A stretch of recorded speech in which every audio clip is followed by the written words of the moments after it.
issued a severe thunderstorm warning for south central Cook County in northeastern Illinois until 8 p.m.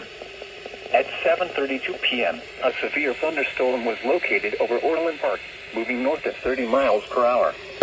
Hazard, 60 miles per hour wind gusts.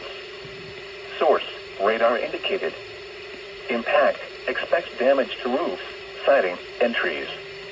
Locations impacted include Chicago, Orland Park, Tinley Park, Oak Lawn, Chicago Lawn, Burbank, Oak Forest, Homer Glen, Alsip, Palos Hills, Justice, Summit, Burr Ridge, Evergreen Park, Midlothian, Chicago Ridge, Hickory Hills, Western Springs, Palos Heights, Crestwood, Worth, Countryside, and Willow Springs.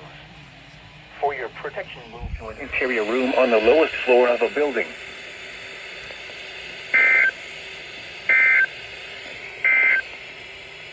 A severe thunderstorm